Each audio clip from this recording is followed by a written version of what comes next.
बने न तेरी मेरी बात तुरे वे पीने खाने में। ऐसा ना बोल, तू मेरी जान करेंगे मौत जमाने में। अरे अल्ले मेला बेटा, मौज करेगा मौज। अरे मौज तो जब करोगे जब नौकरी लोगे। कह तो तुम सही रही हो, पहले नौकरी लेंगे फिर मौज करेंगे। चलो भाई चलो, पहले पढ़ते हैं फिर लेंगे मौज जमाने में। तो चलिए, पढ़ने की बात हुई रही है तो आज भारतीय इतिहास की कुछ सबसे अहम लड़ाइयों पर एक नजर डालते हैं। बिल्कुल। तो फिर शुरू कहाँ से करें? इतिहास के पन्नों में पहली बड़ी लड़ाई कौन सी मानी जाती है? आप बात कर रहे हैं सिकंदर की। हाँ, हाइडिस्पीज या वितस्ता का युद्ध 326 ईसा पूर्व। एक तरफ सिकंदर की यूनानी सेना और दूसरी तरफ थे राजा पोरस। हम सब ने पढ़ा है कि सिकंदर जीता था, पर कहानी इतनी सीधी नहीं है ना? बिल्कुल नहीं। यहाँ सबसे दिलचस्प बात यह नहीं कि कौन जीता, बल्कि ये है कि दोनों ने एक दूसरे से सीखा क्या। अच्छा। सोचिए, सिकंदर की सेना ने पहली बार युद्ध के मैदान में सैकड़ों हाथियों का सामना किया। उनके लिए तो वो किसी दैत्य से कम नहीं थे। और भारतीयों ने क्या देखा? उन्होंने पहली बार बिजली की तेजी से हमला करने वाली घुड़सवार सेना देखी। मतलब एक बेहद अनुशासित रणनीति। तो ये सिर्फ दो सेनाओं का नहीं बल्कि दो अलग-अलग युद्ध शैलियों का टकराव था। और भले ही पोरस हारे, पर उनकी बहादुरी ने सिकंदर पर ऐसा असर डाला कि उसने जीता हुआ राज्य वापस लौटा दिया। ये अपने आप में एक बहुत अनोखी बात है। और इसी युद्ध ने भारत और यूनान के बीच सीधे संपर्क का रास्ता खोला, जिसका असर हमें सदियों तक देखने को मिलता है। लेकिन इसी समय एक और बड़ी कहानी की नींव भी पड़ रही थी। जी, सिकंदर के हमले ने उत्तर पश्चिम भारत की छोटी छोटी रियासतों को कमजोर कर दिया था। और इस खालीपन को भरने के लिए एक नौजवान सामने आया, चंद्रगुप्त मौर्य, अपने गुरु चाणक्य के साथ। बिल्कुल। 321 ईसा पूर्व में उन्होंने मगध के शासक धनानंद को हराया। और ये सिर्फ एक राजा की हार नहीं थी, ये भारत के पहले साम्राज्य मौर्य साम्राज्य की शुरुआत थी। और चंद्रगुप्त यही नहीं रुके।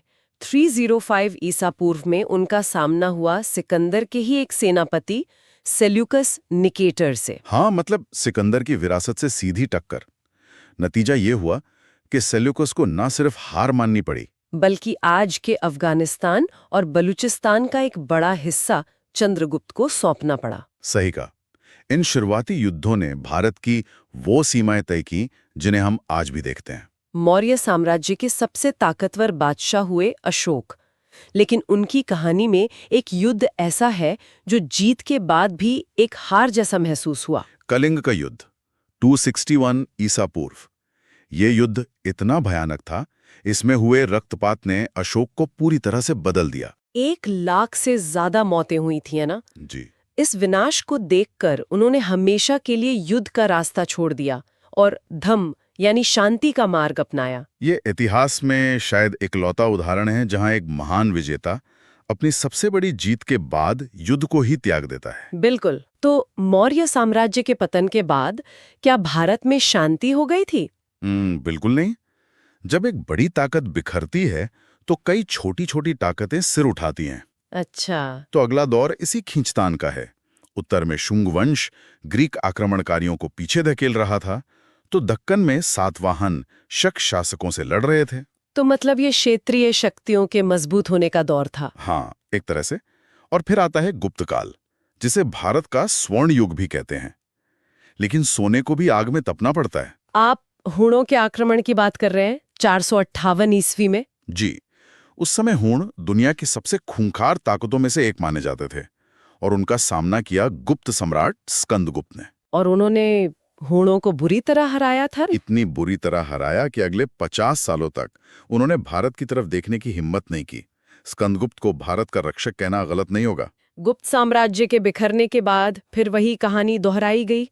उत्तर भारत को हर्षवर्धन ने एक करने की कोशिश की, लेकिन 618 ईस्वी में नर्मदा नदी के तट पर उन्हें एक मजबूत चट्टान से टकराना पड़ा। और वो चट्टान थे दक्षिण के चालुक्य राजा पुलकेशिन द्वितीय। जी, ये उत्तर और दक्षिण भारत की दो महाशक्तियों का सीधा टकराव था। इस युद्ध में हर्ष की हार हुई।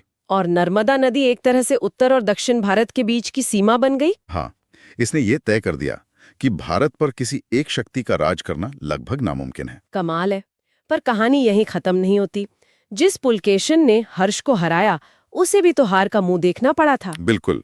642 ईस्वी में पल्लव राजा नरसिंह वर्मन प्रथम ने न सिर्फ पुलकेशिन को हराया, बल्कि उनकी राजधानी वातापी को भी तहस नहस कर दिया। अब हम उस दौर में आते हैं जब भारत के दरवाजे पर एक नई ताकत दस्तक दे रही थी। 712 ईस्वी, सिंध पर अरबों का आक्रमण। मोहम्मद बिन कासिम ने राजा दाहिर को रवर के युद्ध में हराया। ये भारत के इतिहास में एक बड़ा मोड़ था। क्योंकि पहली बार भारत की धरती पर इस्लामी शासन की नींव पड़ी। हाँ, हालांकि इसका असर सिर्फ सिंध तक ही सीमित रहा, लेकिन इसने भविष्य के आक्रमणों के लिए एक रास्ता जरूर खोल दिया। और वो रास्ता खुला महमूद गजनवी के लिए, जी, जिसने भारत पर 17 बार आक्रमण किए। लेकिन उसका मकसद यहाँ राज करना नहीं था। उसका मकसद सिर्फ लूटना था। बिल्कुल। 1025 में सोमनाथ मंदिर पर उसका हमला इसी लालच का सबसे बड़ा सबूत है।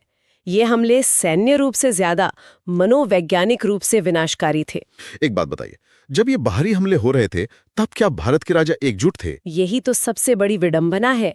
जिस समय गजनवी हमला कर रहा था, ठीक उसी समय भारत की 3 बड़ी शक्तियां, गुर्जर प्रतिहार, पाल और राष्ट्रकूट, हाँ, वो कनौज शहर पर कब्जे के लिए आपस में लड़ रही थीं। ये त्रिपक्षीय संघर्ष लगभग 200 साल तक चला। 2 सदियों तक देश की सबसे बड़ी ताकतें आपस में ही लड़कर कमजोर होती रहीं। सोचिए जरा। अब आते हैं उस लड़ाई पर जिसने दिल्ली का भविष्य तय कर दिया। तराइन का युद्ध। 1191 में पृथ्वीराज चौहान ने मोहम्मद गौरी को बुरी तरह हराया। हाँ, गौरी अपनी जान बचाकर भागा। ऐसा लगा कि खतरा टल गया है। लेकिन वो सिर्फ 1 साल बाद 1192 में दोगुनी तैयारी के साथ वापस आया। और तराइन की दूसरी लड़ाई में नतीजा पूरी तरह पलट गया। ये सिर्फ पृथ्वीराज चौहान की हार नहीं थी, ये भारत में तुर्की शासन की स्थायी शुरुआत थी। यहाँ एक सवाल उठता है, 1 साल में ऐसा क्या बदल गया? रणनीति।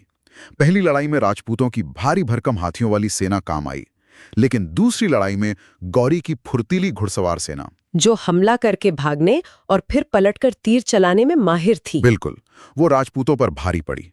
ये 2 अलग-अलग सैन्य दर्शनों का टकराव था, जिसमें गति और रणनीति ने ताकत को हरा दिया। गौरी के बाद दिल्ली सल्तनत की स्थापना हुई।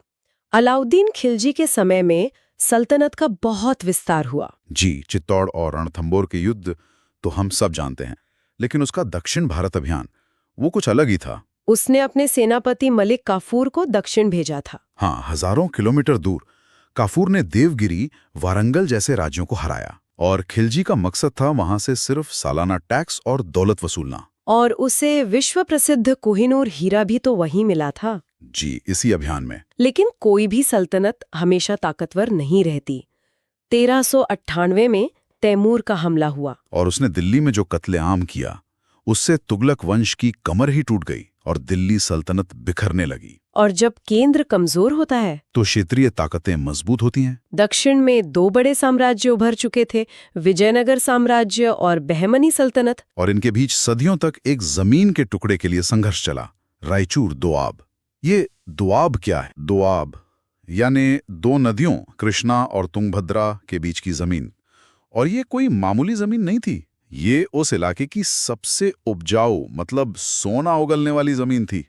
अच्छा, तो जिसके पास ये दोआब होता, उसके पास पैसा और ताकत होते? बिल्कुल, इसीलिए इस छोटे से टुकड़े के लिए सदियों तक खून बहा, और इस संघर्ष का अंत हुआ 1565 में तालीकोटा के युद्ध में। इसमें दक्षिण की सभी सल्तनतों ने मिलकर विजयनगर साम्राज्य पर हमला किया था। हाँ, और इस एक हार ने दक्षिण के सबसे महान हिंदू साम्राज्य का अंत कर दिया। जिस समय दक्षिण में विजयनगर का सूरज डूब रहा था, उसी समय उत्तर में एक नए साम्राज्य का उदय हो रहा था। 1526 पानीपत का पहला युद्ध, बाबर बनाम इब्राहिम लोदी। इस युद्ध की सबसे खास बात क्या थी? बाबर की रणनीति। लोदी की सेना बहुत बड़ी थी, शायद 10 गुना ज्यादा, लेकिन बाबर अपने साथ एक नई तकनीक लेकर आया था, तोपें और बारूद। तो मतलब तोपखानों का पहली बार सफल प्रयोग हुआ। हाँ, उसने अपनी छोटी सी सेना को इस तरह जमाया कि लोदी की विशाल सेना तोपों के सामने फंसकर रह गई।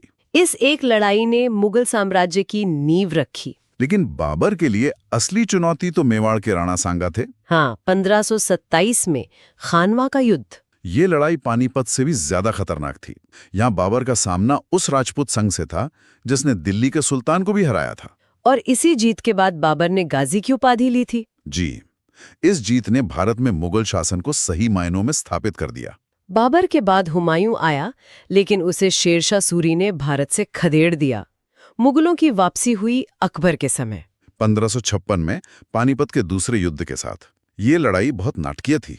एक तरफ 13 साल का अकबर और उसका संरक्षक बैरम खां, और दूसरी तरफ हेमू, जो दिल्ली का नया हिंदू सम्राट बना था। युद्ध में हेमू जीत रहा था, मुगलों की हार तय लग रही थी तभी एक आवारा तीर हेमू की आंख में जा लगा। और पूरी बाजी पलट गई। कभी कभी इतिहास एक छोटे से इत्तेफाक से ही बदल जाता है। अकबर ने साम्राज्य को बहुत फैलाया, लेकिन मेवाड़ के महाराणा प्रताप ने कभी हार नहीं मानी। बिल्कुल 1576 का हल्दी घाटी का युद्ध। बिल्कुल हल्दी घाटी में प्रताप को पीछे हटना पड़ा, लेकिन उन्होंने अधीनता कभी स्वीकार नहीं की। ये युद्ध एक विशाल साम्राज्य की ताकत और एक व्यक्ति की स्वतंत्रता की इच्छा के बीच की लड़ाई का प्रतीक बन गया। औरंगजेब के समय मुगल साम्राज्य अपने चरम पर था, लेकिन उसी ने पतन के बीज भी बो दिए। उसका पूरा शासनकाल ही युद्धों में बीता।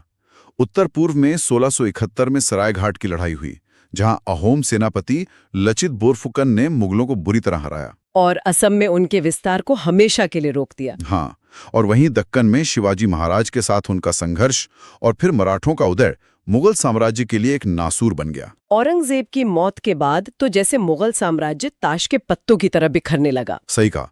और इस खालीपन को भरा मराठों ने, लेकिन 1739 में नादिर शाह के हमले ने मुगलों के ताबूत में आखिरी कील ठोक दी। वो दिल्ली से तख्ते ताऊस और कोहिनूर लूट कर ले गया था। जी, और फिर हुआ 18वीं सदी का सबसे भयानक युद्ध, 1761 में पानीपत की तीसरी लड़ाई। मराठे और अहमद शाह अब्दाली आमने सामने। इस एक लड़ाई में मराठों की पूरी एक पीढ़ी खत्म हो गई।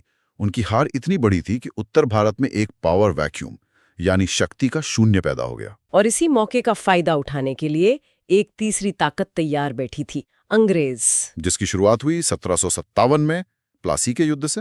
पर क्या उसे सच में युद्ध कहना ठीक है? वो तो एक धोखा था। ये एक बहुत अच्छा सवाल है। प्लासी युद्ध से ज्यादा एक सौदा और एक धोखा था। रॉबर्ट क्लाइव ने लड़ाई लड़ी नहीं, बल्कि खरीदी थी। उसने नवाब सिराजुद्दौला के सेनापति मीर जाफर को अपनी तरफ मिला लिया था। हाँ, मैदान में नवाब की सेना लड़ी ही नहीं, लेकिन इस धोखे ने भारत में ब्रिटिश राज की नींव रख दी। और जो काम धोखे से शुरू हुआ था, उसे ताकत से पूरा किया गया 1764 में बक्सर के युद्ध में। हाँ, बक्सर एक असली लड़ाई थी। यहाँ अंग्रेजों ने बंगाल के नवाब, अवध के नवाब और मुगल बादशाह तीनों की मिलीजुली सेना को हराया। और इस एक जीत ने उन्हें पूरे बंगाल, बिहार और उड़ीसा का मालिक बना दिया। यहीं से भारत की गुलामी की कहानी असल में शुरू होती है। इसके बाद तो उन्होंने एक एक करके सभी भारतीय शक्तियों को खत्म कर दिया। मैसूर में टीपू सुल्तान, मराठे और आखिर में सिख।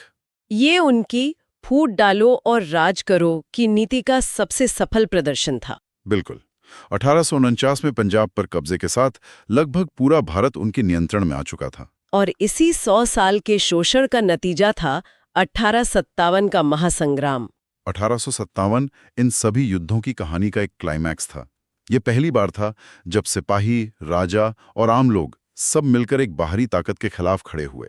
हालांकि इसे क्रूरता से कुचल दिया गया, लेकिन इस संग्राम ने भारतीय राष्ट्रवाद की वो चिंगारी जला दी जो 90 साल बाद आजादी की ज्वाला बनी। तो 326 ईसा पूर्व में सिकंदर के हमले से शुरू हुई कहानी 1857 में आकर एक नए मोड़ पर खत्म होती है। इन लगभग 2000 सालों में हमने देखा कि कैसे युद्धों ने साम्राज्य बनाए और बिगाड़े, कैसे नई तकनीक ने युद्ध के तरीके बदले और कैसे अंदरूनी फूट ने हमेशा बाहरी ताकतों को मौका दिया।